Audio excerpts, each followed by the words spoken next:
second unit under performance management is called as decision making techniques. Now, we all know in our day to day lives, we ought to make a lot of decisions, right? A lot of choices.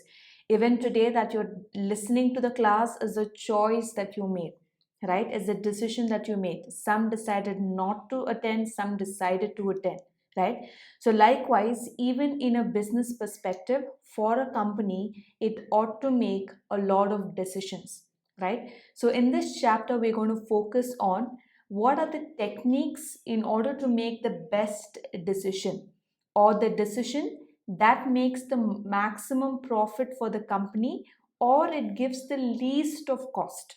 Okay, both of them have the same criteria. A best decision making means that means it is costing the least for the company or it is giving its maximum benefit or profit. Clear? So these are the topics that we will be covering for this chapter: relevant cost analysis, cost volume profit analysis, limiting factors pricing decisions, make or buy and other short term decisions, dealing with risk and uncertainty in decision making. So it's a theory plus practical chapter. Okay, so we're going to study the theory parts, the concept first, and then move on towards the practical part of the chapter. So, what is a decision making? Now, this is a process. In order to make a decision or a choice, for you and me, it might be very simple, but for companies or for corporations, it is a process, right? Because the decision is going to impact the whole company, the employees, the market, the competitors, everything. One decision can impact so many ways. Therefore, corporates or companies need to process the decisions very carefully. Now, if I am going to take a decision individually in my life, if it's right or wrong, it will only affect me. But that's not the same when the company makes a choice or a decision. So, it's a process of evaluating various alternatives available and making a choice of the best alternative giving maximum profit or least cost. Clear?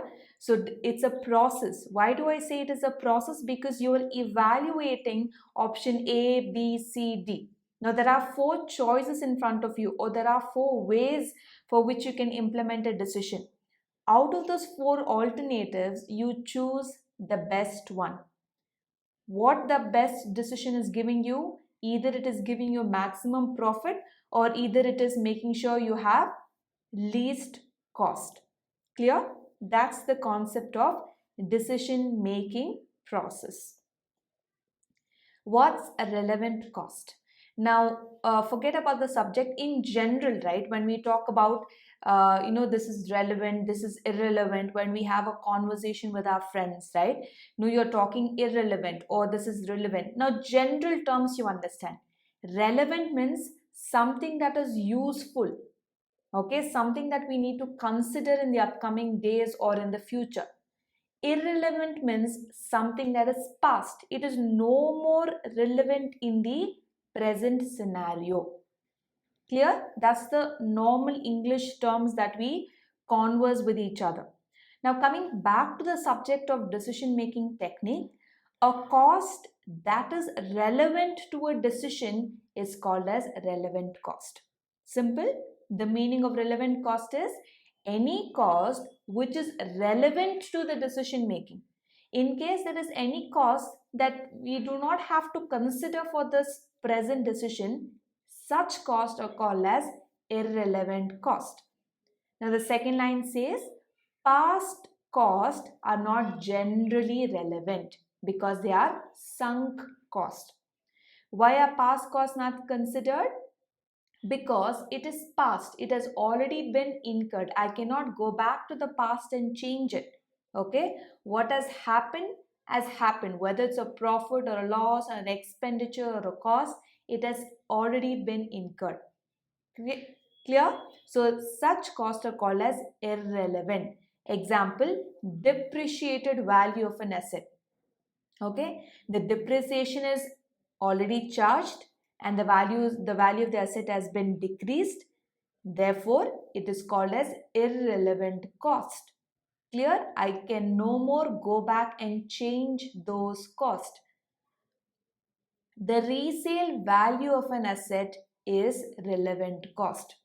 Now, why is resale value? Money when I sell an asset. So, the resale value of an asset is relevant cost. So, the cost, here when I talk about resale value, when I sell an asset or when I resell my asset that I've purchased before, money is coming into my business. Therefore, it is relevant. Got the picture? What is relevant cost and what is irrelevant cost? So, in short, relevant cost are the future incremental cash flows. I want you to remember the statement. Relevant costs are the future incremental cash flows. What's that first word? Future, right? That means anything with respect to the future or the upcoming days comes under the category of relevant. Anything that is past, that has already happened, incurred, all comes under the category of irrelevant. Clear? So only those costs which arise as a direct result of a decision is called as relevant cost. So if I'm going to make a choice, make a decision, and I incur a cost because I made a decision, that becomes my relevant cost. Okay, so the costs which are non-specific or fixed costs are ignored because I neither can change it, neither do I have any idea about such cost. Right? Hope the concept of relevant as well as irrelevant cost from a business perspective is clear to all of you. Now, here's just a small real life example. Let's go back to our families or our personal lives and understand this concept of relevancy in daily lives. Now, let's say a family has two major expenditures. Okay. Number one is the rent they have to pay. Every month they have to pay 30,000 rupees as rent to their landlord. Okay. Now, just if you're going to simplify that, per day maybe it comes up to 1,000 rupees. It's just an assumption, an example. And the second expenditure the family will have is an electricity bill. Common, right? You, me, all of us pay electricity bill. Let's say it comes up to rupees 3,000. And when I break that down electricity bill, let's say it comes up to 100 rupees per day. Clear to all of you? 100 rupees per day. So a family has two major expenditure, rent and electricity bill. Now, the same family, let's say for an example, have planned for a trip. Okay, let's say they've planned a trip for Kashmir for one entire week, that is 7 days. And the trip costed them for a week rupees 50,000. I'm repeating, the family has gone to a vacation, okay, for 1 week, and the trip cost comes up to 50,000 rupees. So, what is the total cost of the trip? It shows as 50,000. But do you think the actual cost of the vacation is rupees 50,000? Let us consider the electricity bill. Okay, now here, if I'm going to say the trip cost is only 50,000, that's actually not, because let's consider electricity bill. Now here, electricity bill for 1 week, have we used the electricity back at our home? No, let's say we have switched off all the electricity utilizations everywhere in the at home. Okay, so that means we are not using electricity for one whole week. Now electricity bill comes up to the usage. The more usage, the more bill. So here we are not using electricity for one complete week. That means we save electricity bill for that 1 week of vacation. Now, as I just told, 100 rupees if it comes to 1 day. So for 7 days we have taken a vacation. So 100 into 7, it becomes 700 rupees. So what is the actual cost of our vacation? 50,000 minus 700 rupees. So how much did we actually incur? 49,300 rupees only. Hope it is clear to all of you. The total cost incurred from the vacation for the family is 49,300. So from this example, what did we identify? For the decision we made to go for a vacation, the relevant cost was electricity bill. What is irrelevant here? The next one, rent. Why? Because once you have taken a rented premises, you stay there, you do not stay there, you have to pay the rent. Isn't that clear? Right? Isn't that true? Whether we occupy the home for 7 days or for 30 days, the rent is not going to change. Therefore, in this example, in a daily life example, our electricity bill is acting as a relevant cost, okay, because it is affecting our decision, okay. It is saving 700 rupees for us from the trip cost. Rent is absolutely irrelevant. Whether I went for vacation for one whole month, I still have to pay my rent. Or I did not go for any vacation, I stayed at home, I still need to pay my rent. Is that clear to all of you? Electricity bill acts as relevant cost. Rent cost acts as irrelevant cost. Let's understand the analysis for decision making. Number one is marginal cost. Now, it is the variable cost comprising prime cost and variable overheads. Now, in simple, I'm sure all of you have heard this concept called as marginal cost. Now, usually if the company is producing 100 units per month, any product, okay, 100 units per month. If it has to produce one extra unit, 101, okay, one extra unit, what is the cost the company has to incur? Is called as marginal cost. Clear? It is increased when the volume of output increases by 1 unit. Second, differential cost. It is the additional cost incurred if one alternative is chosen in place of another. It simply means you have 4 different options to choose from and you choose the second option. Okay, so that's called as the differential cost. Is that clear? Maybe the cost is high, but then the benefit received from that option 2 is high compared to the other 3 alternatives. Let me repeat that. If you have 4 options to make a choice from and you choose the second option as your final decision, maybe the cost of that decision is high, but then the benefit derived from option 2 is way higher compared to the rest of the 3 options or alternatives. Okay, let's understand what is the differences between here. Number one, why are we doing marginal and differential? The main purpose is marginal to evaluate whether it is beneficial to produce one extra unit, isn't it? If company is producing 100 units, is there any benefit by producing one extra unit? That is what marginal cost evaluates. What does differential cost evaluate? It evaluates most suitable option. As I just mentioned, among the alternatives, which is the best suitable.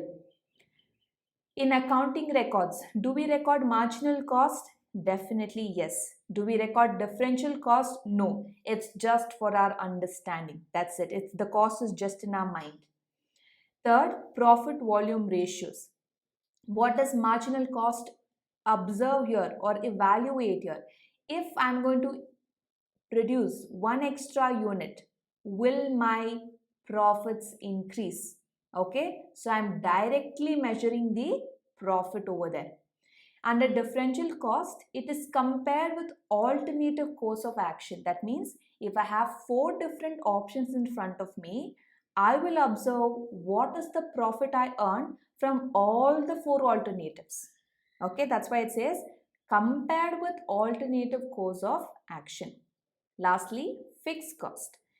Does marginal cost consider fixed cost? No. Does differential cost consider fixed cost? Yes, it does consider all the cost because I need to make one final decision. What is imputed cost? These costs do not involve any time actual cash outlay and which do not appear in financial records. So imputed cost simply means an imaginary cost or an estimated cost. Example, notional rent, notional interest.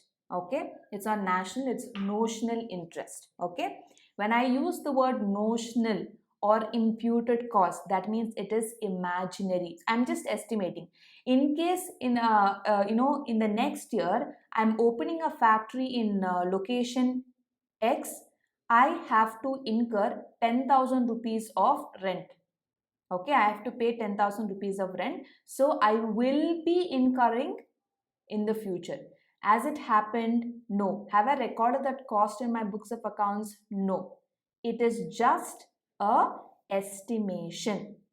Is that clear to all of you? Imputed cost is just an estimated cost. Lastly, opportunity cost. They are the measurable advantage. Remember, it is a measurable advantage foregone. Foregone means left. Okay, as the result of rejection of alternative use of resources, whether of materials, labor, or facilities. Now, opportunity cost, again, I'm telling, even if you have 4 or 5 different alternatives, the cost of letting go one option or one benefit is called as opportunity cost. Let's look at the example for better understanding. If for a project I need a building, okay, I need a building or a premises to be used. Okay, so in case instead of me renting out a building, okay, taking a building for rent, I use my own premises or my own building. Is that clear? So then the rent that is foregone is called as opportunity cost. Instead of me taking building on rent, I am using my own premises. So what am I saving here? Rent. Okay. So I am saving some cost.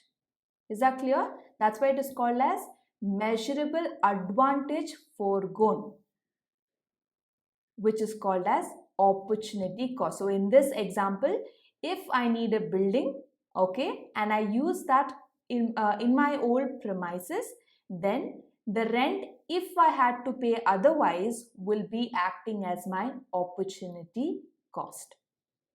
Clear to all of you? Sunk cost. It is the cost which has already been incurred, which is therefore not relevant to decision making process. Didn't I tell you in the first slide? Past cost are called as sunk cost, which has already been incurred. Okay, therefore it has no relevance with decision making. Conversion cost. Okay, the time or the cost you incur from conversion of raw material into finished goods. That means it is the total of direct labor and the manufacturing overheads. So conversion is basically you're converting a product from a raw material to a finished good. It is production cost minus your direct materials. Clear? So these are the various different costs that you need to be considering or analyze these costs whenever you're making a decision or a choice. The costs are marginal cost, differential cost, imputed cost, opportunity cost, sunk cost, conversion cost.